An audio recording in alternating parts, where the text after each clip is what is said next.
Roller spring perches. I have been making them for almost 20 years.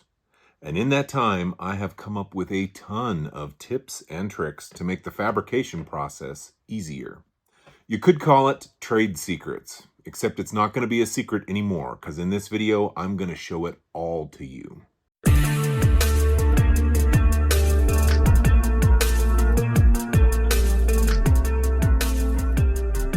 Greetings, fellow DIYer, and welcome to my video. Mustang roller spring perches were invented by a guy named John Dinkle. Fantastic guy. He owns and operates Open Tracker Racing products, and I've known him for a long time. He had made a few sets of these for his Mustang, and he had posted up kind of a how-to thread on a forum. And I thought, oh, those are really cool. I need to make those. So I ended up making a set, and at the time, Days Cars didn't have a lot of content. Now, this was back before my YouTube channel, when all of my tech was kind of blog-based. So what I was doing was taking pictures of projects as I was working on them, and then doing a nice write-up. And I contacted John, and I said, hey, you had fantastic information on how to make these, and I've made a set. I took pictures while I was making them. Would it be okay with you if I did a web page on how to make roller spring perches? And he's like, sure, no problem. And that was the start of a friendship, and also the start really of Days Cars. It was roller spring perches with the help of John Dinkle at Open Tracker Racing Products that put Days Cars on the map. Fast forward a little bit, I made a few sets of roller perches for myself. I made them for a few friends, but I was not selling them. John, being the great guy that he is, told me that, hey, if I wanted to start selling them, that he was fine with that. And I thought, okay, well, I can start making a few and selling a few. And then it occurred to me, I have this web page that shows people how to make them. Maybe I should sell do-it-yourself kits. And so I started doing that. And for the last at least 15 years, I have sold a ton of roller spring perches, and I have sold a ton of do-it-yourself kits. We've come to a point in my business where the amount of time it takes to make these is no longer worth what I can reasonably charge for them. Prices have gone up, and I could charge more for them, but I don't want to do that. I've always tried to keep my prices low, because I remember what it was like to be that guy that saved for months to buy one intake manifold. So, we're talking 20 years ago. So this is $250, and I would have to save for several months to be able to get that. And so I've always tried to keep all my product pricing as reasonable as I possibly could. And sadly, we're to the point where my choice was either raise prices significantly or stop making roller spring perches and stop making do-it-yourself kits. And I decided to stop making them. But that doesn't mean you can't still make them. And why not benefit from my years of experience? So we're going to go through the process. Now, I'm not going to actually make a roller spring perch. I may cut a few pieces. I may weld a few pieces. I will show you the steps.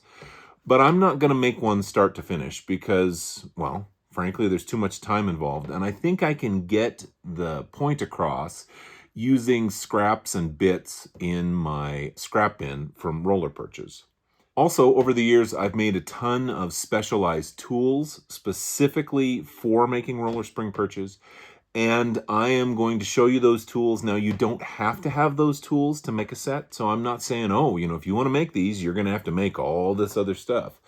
But you may have something that will get the job done or that will work, or just something that you can throw together. Some of these tools are just that, something that I very quickly threw together, and it looks like I threw it together because I needed it to get the job done for the project. So let's dive into this. Let's take a look and see exactly what goes into making a set of roller spring perches. So this is what you used to get in my do-it-yourself kits, and you actually got 2 complete sets of all these parts. Basically, this is enough components to do 1 perch, and obviously a vehicle has 2.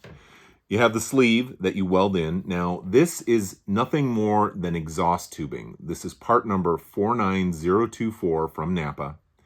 It's a 2-inch ID with a 1/16 inch wall. And that is what allows you to easily fit an 1 7/8 bearing inside it. These are R14 2RS bearings. Not all bearings are created equally, but price isn't always a great indicator of quality. Obviously, a better bearing is usually going to be more expensive, but in the budget realm, you need to make sure that you get one that has the weight capacity.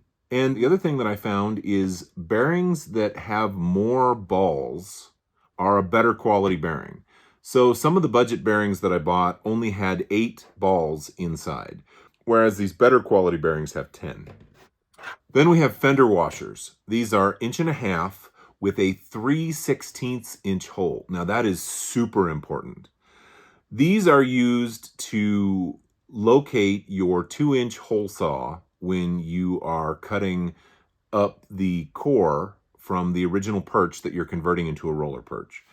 And if you go out and get an 1.5 inch washer with a 1/4 inch hole, the hole is going to be bigger than a 1/4 inch, and the 1/4 inch drill bit that goes in a hole saw is going to wander, and you're going to have a hard time getting a clean cut. By getting a 3/16, once you weld this to the end of the perch body, you can go in and easily drill it out to 1/4 inch, and then you have a perfect pilot hole. And then these are the press studs with an all-metal lock nut. Now, these press studs came from Open Tracker. He actually gave them to me. They were takeoffs from all the Perches that he was building. John's a great guy. Fantastic company, Open Tracker Racing Products. If you haven't been to his website, make sure you check that out, and I'm going to link his site in the description. My process doesn't involve the washers. It's great for the at-home guy. It is a good way to get it done, but it's more labor intensive than the way that I do it. So the first step in this process is to liberate the shaft. And to do that, what I found was the easiest way was to take an angle grinder with a cutoff wheel and make a slit going in to the shaft on both sides. And you can come in here with a pair of pliers. It gets us close, and then the whole piece just pops out. Now, you could still, if you wanted to, weld the washer into place and do the hole saw technique. But I have a better solution for that. There are basically 2 different body styles for spring perches. You have the flat bottom style and you have the hump bottom style. And before we get to the next step, you need to look and figure out which one you have. Because the next step involves marking this for cutting out the excess material. And you want it to be roughly in the correct location. And if you cut it down all the way to this flat bottom and you end up having this bump, that's a lot of gap to fill in with weld. So how do we mark this? Like I said, on the original web page, it showed welding the washers in and then using a 2-inch hole saw. I made this little jig right here. And we go ahead and we bolt it down into place so everything is solid and can't move. Once that's secured, I'm going to take a piece of 1/4 inch stock and slide it into my fixture. And the reason I'm going to do that is this is roughly 1/16 of an inch thick, and I actually want the edge of my pipe to be just ever so slightly off of this. The reality of it is you can move that pipe quite a bit. You can put the journal directly down onto the body of this. You can space it off a bit. That little bit of height change really isn't going to affect your suspension. Now I'm going to take and slide my sleeve in there, and I now have a way to mark it. I'm just going to come in here with a silver Sharpie, and we're going to trace the edge that I can get to. Now, the nice thing is this is a circle. So once we take this off the fixture, we can position this back onto the spring perch and then be able to draw the rest of the circle. Let's do the other side. Obviously, you're not going to make this fixture to make one spring perch. And The 2-inch hole saw technique works very well, however labor intensive. The other option is you could do some measurements. I created this fixture because I wanted it to be perfectly centered on these bolts.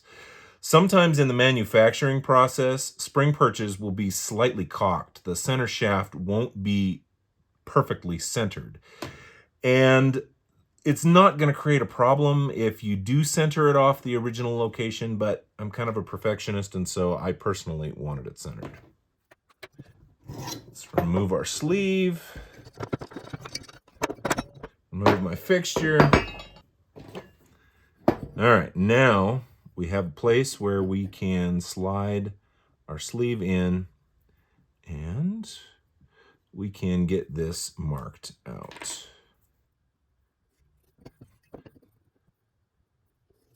All right, now we have a line. Now you have several options here. You can come in here with a plasma cutter. I found one of the easiest things to do is actually to take a cutoff wheel and cut in small slits all the way around. And then you can actually come in with pliers and snap them off. You can even, once you get past this lip, you can even grind it out with a bench grinder. There are lots of ways to get them out. Thankfully, all the Perches I've made in recent years used aftermarket cores that came from a friend of mine in Texas, and he would purchase the cores and he'd break them down for me. Of course, I had to pay him a little bit for that, but made it a whole lot easier when I was making them. So now that we're ready to weld this to this, enter the next tool that I made, and that's this right here, my centering jig. It just goes up into the shock mounting locations, and now we have two pieces of steel that are exactly 2 inches apart that allow me to properly center this between the shock bolt holes. Now you can see there's movement this direction, and that's okay. Before I tack these into place, I flip it over, and I'm pretty good at just eyeballing things. So I end up putting it in the correct position, and I make sure that we have equal distance here to here. And then I also make sure that the journal itself is perpendicular with the body of the spring perch. Now the beauty of this is, it really doesn't matter. If you ended up welding it up and it ended up being cocked, it's a round spring that is spinning on a shaft. So let's go to the extreme and say that the shaft was going this direction. It's still going to pivot like this. So it's not going to be an issue if it's cocked ever so slightly. The other thing I do is I look down this side and make sure that the journal is parallel with the top of the perch body. And I do all of that by eye. I just glance, I look at it, I then tack it into place on 4 corners. I double check, make sure everything is still exactly in the position that I want it in. And then I pop my fixture out. And then we've got a body that's welded into place. This one actually had an issue when I was making a set of perches. It moved before I tacked it into place, and the journal is not actually parallel with the top of the body. It's raised up on one side. And even though, as I just explained, that's not going to affect the functionality of this, I wasn't going to sell a customer a perch that wasn't built correctly. So this went into my scrap pile, but this is actually the perch that I'm going to show you the rest of the build, the rest of the tips and tricks. Over the years, I've had quite a few techniques for truing up the inside of the journal on the roller spring perch to fit the bearings inside. The original technique that I used was to hit the high spots with die grinder with a grinding stone and then finish up with a brake hone. And that left a pretty good finish, got me fairly close. Took a lot of work, it took a lot of trial fitting to get the bearings to slide in properly. Then a tip that I got from John at Open Tracker Racing Products was to use an 1 7/8" reamer. I threw together a post for it so that I could put it in my bench vise. And now I can take and spin the perch down over the reamer. Now, this is going down pretty easy because I've actually trued it up in my lathe, and I'm going to show you that technique in just a second. But before I was using the lathe, it took a lot of effort to work this around. So I also threw together a tool to help with that.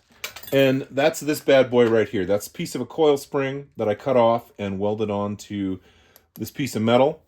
And the way this works is you put it onto the perch, and then I use two clamps, one here and one here. And that held it in place, and the extra 12 inches coming off gave me the leverage to be able to spin this down by hand and get this reamed out. So once I started truing them up on the lathe, the hardest part was getting it properly positioned so that everything was spinning true and that there wasn't any wobble in the part. And the key to my success there was this bullnose live center. So what I do is I get the carriage completely out of the way, and I bring the perch over to the chuck. Now I'm gripping it on the inside. That's not a great way to hold it. We don't have a lot of material being held. But really, I found that this was the easiest way to get it done. I probably could have put this inside a 4-jaw chuck, possibly, and been able to hold it from the outside. But for the light passes that I'm taking, I'm usually only taking 1 or 2 thousandths. I can get away with this as long as I go at a slow speed. So what I do to center it up is I extend the live center, lock it into place, bring it all the way up. I loosen the chuck. I tighten up the tailstock. Then I tighten up the teeth on the chuck. And that allows this to be spinning concentric with the chuck and with the tailstock. Then I slide everything out, get everything out of the way. And then to do the actual boring, I've got a heavy-duty boring bar. I've got some marks on it just with a Sharpie so I know how far in to go. I don't want to go so far in that I end up damaging my jaws on my chuck. And when I get to that line, I actually very slowly start to feed the carriage in as I'm continuing to feed it down the bore.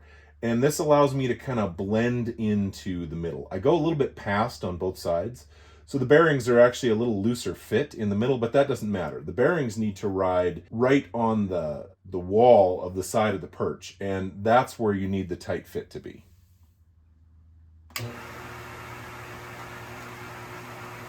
As you can see, that's spinning pretty true, and there is not any wobble in that.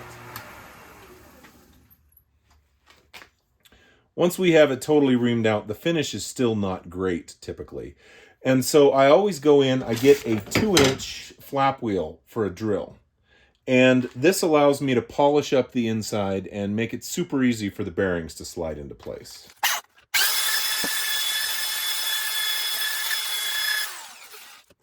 As far as getting the shaft out of this center section, all you have to do is take your cutoff wheel and make a slit down one side, a slit down the other, and now you can peel it away, and then in some cases the rubber just falls off. Sometimes you have to cut it off and then clean it up with a wire wheel on your grinder. So the next step in the process is to install the bearings. In my original write-up on my webpage, I showed using a punch and dimpling all the way around the shaft as a stop for the bearings, and there is nothing wrong with that technique. I, however, because I have a lathe, choose to cut in a groove and use 2 snap rings. It just makes for a positive stop, and once we get the center section squeezed and the outside peened, nothing's going to go anywhere. Over the years, I've also had people tell me that they've put a sleeve on their shaft. So they just slide a sleeve over, and that sleeve makes for a stop for the bearings. If we're going to use snap rings, sometimes these bearings are a little bit of a press fit, and sometimes they're kind of loose. It just totally depends on the shaft and the machining that happened overseas. For a while, I was putting these in the lathe and knurling them, and it worked well. It gave me a nice press fit for the bearings, but it took a fair amount of time, and I discovered that going back to the original punch technique, making 8 dimples on each side in the middle, was a great way to make sure I had a press fit every time. Now, I know you guys know how to use a hammer and a punch, but I'm going to show you the technique that I use because it allows me to spread out my punches a little bit and give me a little bit of a pattern. So this is a transfer punch. It's designed to go in a hole of this diameter and make a punch on the center. But it can also be used for spacing if you're eyeballing something. So watch this. I'm going to put 8 punches, and I'm going to line up the edge of my punch with the inside edge of my snap ring hole.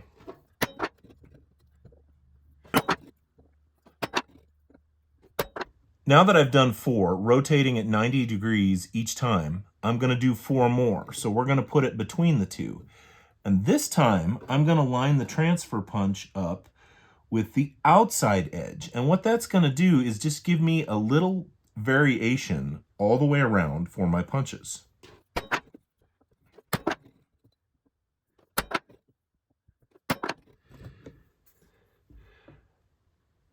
As you can see, that gives me a nice staggered dotting that will help hold the bearing in place when I press it over those punched areas. I got to do the other side, and then I got to install the snap rings and the bearings.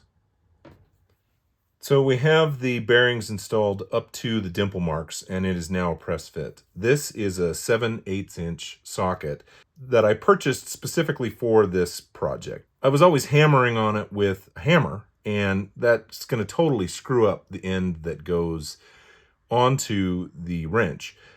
So this is purchased for this, and all I do is put it over the shaft, and I just tap it on with a hammer. Now, I do have a hydraulic press, and I have pressed these on, but I found the hammer technique was super easy. It was quicker, it was less setup time, and it allowed me to get it right up to the snap ring without overpressing it. So now we have the perch body all set to go, and we have the shaft all set to install. Snap rings, bearings pressed on. And all we have to do now is slide this in and get it set up. Now, you want this to be a snug fit. Like, I can hold this up and it's not going to slide on me. But I'm not having to put so much pressure on it that I'm causing the bearings to flex side to side. And that all comes down to the job you did cleaning up the inside. Because when you do the welding, it is going to take this ever so slightly out of round. We're not talking, massive deformation of the journal, but it only takes 1 or 2 thousandths to become a press fit. With those two together, now let's come in with another tool.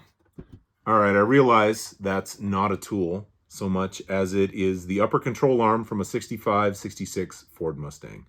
Every set of roller perches that I have ever made have spent some time on this arm. This is what I do to properly align the shaft inside the housing and get the correct width side to side. So all I end up doing is I set the perch on top of the control arm, and I line my holes up, and then I look down the side to see if we are properly centered. And what I am looking at is the gap between the edge of the journal and the edge of the upper control arm. And we got about an 1/8 inch on both sides, so I have that pretty well centered. The good news is we're going to peen this over, so we're going to get a lot more clearance. And once again, these are not a precision build. If you get it a little off center, it's really not going to affect anything. I always try and have them perfectly centered, and so that's what we're going to do. But I've done everything, lining up of the journal initially before being welded in, the spacing side to side, that has all been done by eye. So now that we have it centered, it's time to peen the edges over. And all I'm going to do is grasp it at the bearing and also grasp it at the journal so that I can feel if anything moves side to side.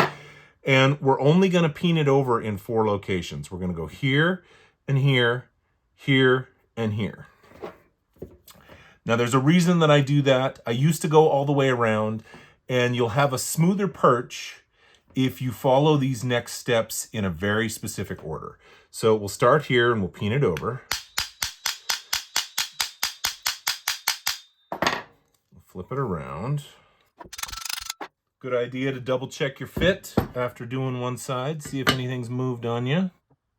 Pretty good.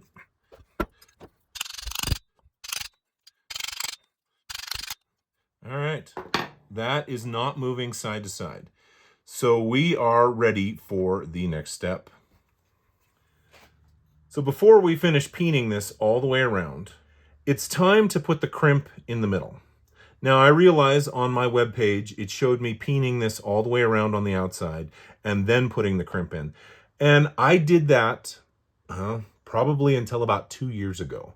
It's about 2 years ago that I got a wild hair and decided, okay, we're going to locate the shaft, get everything sitting properly. Then we're going to squeeze the middle. And then after that, we'll peen the outside.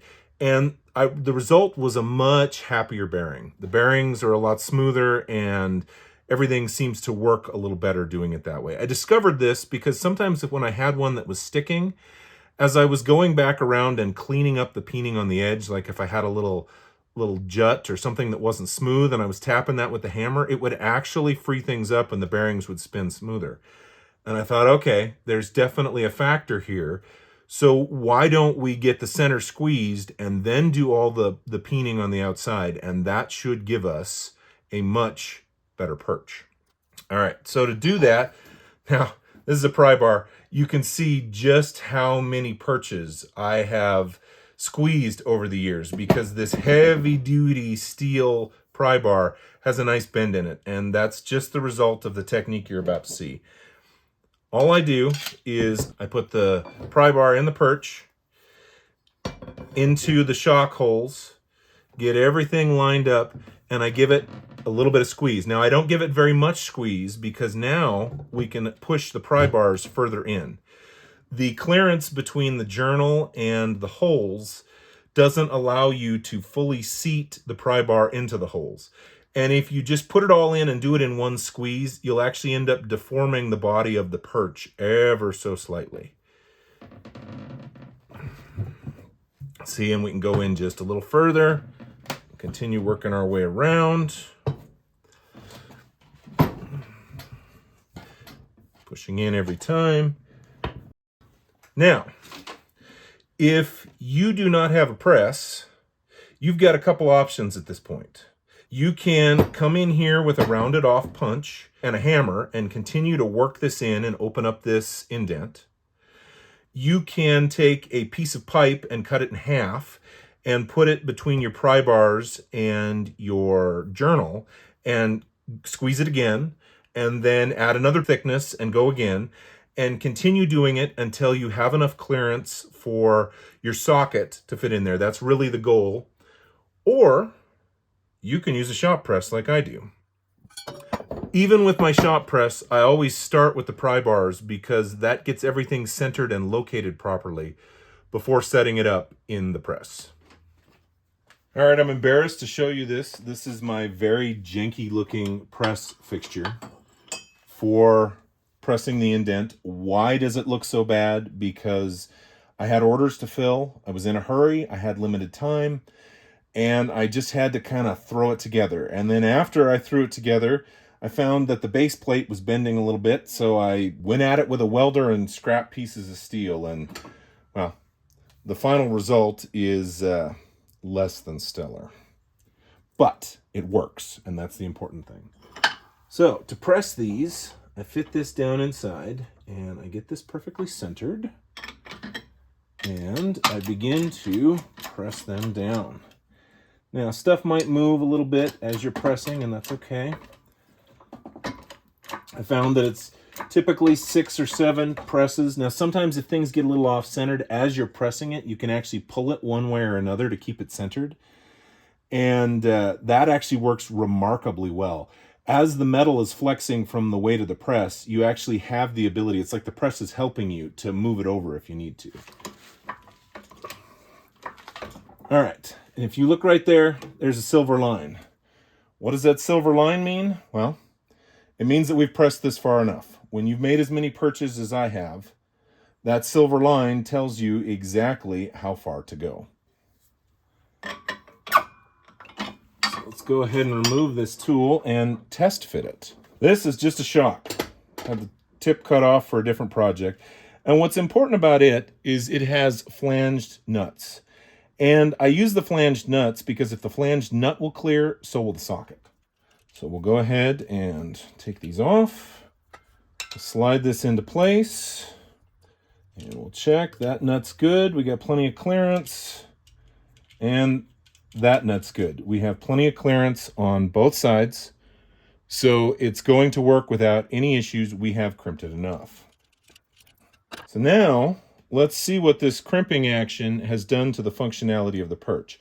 And if we spin it, those bearings are binding a little bit. What's happened is these bearings are no longer truly parallel with each other, and they have a little extra pressure on the two sides, and that can create a stiffness. Now, it does still spin. It's better than the rubber that basically had no flex whatsoever, but it is still a little bit tight. And to fix this, obviously, as I said before, as we peen the outside, that's going to help. But I'm about to show you a trade secret that I came up with some years past to smooth this out the first time, every time. All we're going to do is use our bench vise as a press, and we are going to squeeze. If you look, you can see that there's a little bit of a hump there. We're going to squeeze that flat, and that should smooth these bearings right out. I always use a piece of steel because the top of the perch has, these shapes and stuff in it for the shock. And if you put the perch body directly into the vise, you're going to mar up some of the edges. But by using this 3/8 piece of steel, we get that taken care of. Slide that into place. Give that a little bit of a squeeze. Spins pretty easy. And I just go to the point where the hump is out and it's flat again. Take it out. And now it spins without any issue. It is completely free, and there's no catch, there's no hiccup. We are pretty much set to go. I went around, did the peening on both sides, and any residual sluggishness in the bearings is now completely gone. They spin very freely.